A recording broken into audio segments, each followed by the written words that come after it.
Horses seem to be a common interest in the Gilman family. Dr. Steve Gilman is where it all started. He has had horses in his life for as long as he can remember, and he started competing when he was in grade school.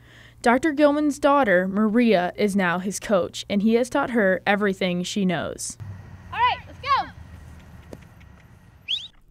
I guess I coach him some. He doesn't always listen to me, but I try. But mostly just focusing and directing and reaffirming the good stuff and working on the stuff that we need to. Dr. Gilman has been in many accidents, but in 2011 he got into one accident that had career-ending potential.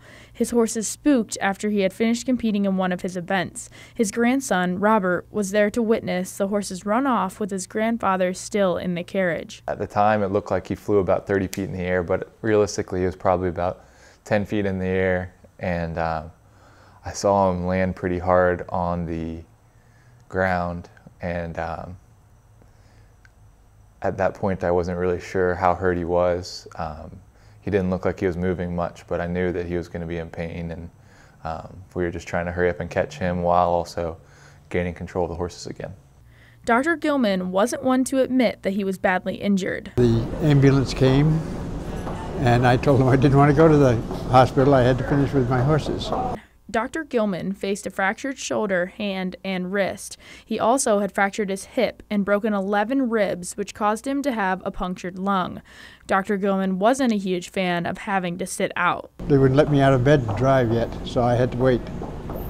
After Dr. Gilman's accident, he spent 6 weeks in the hospital in months of rehab. After he was fully recovered, he found his way back to the ring, and that's where success was waiting for him.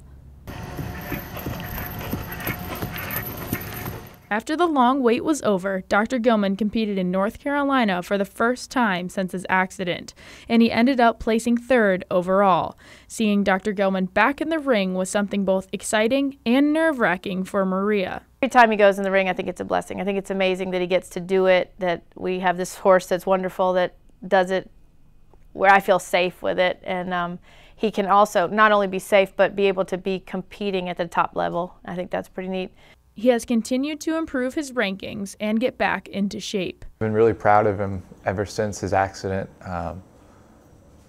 It's easy to sit back and think, wow, he survived, and look at him now, he's healthy, but he really took it upon himself to make himself stronger and continue to be better than he was beforehand. Even Maria has high hopes for her father in the future. I just want to keep doing it and have fun and be able to enjoy every time he gets to drive, and not only at the horse shows but at home too. I think it's a great thing for him to have goals and have something to keep him busy, and I think that's my biggest thing, is just keep doing it and keep enjoying it. Dr. Gilman says he hopes to continue riding for the next 80 years. Taylor Burke, WUFT News.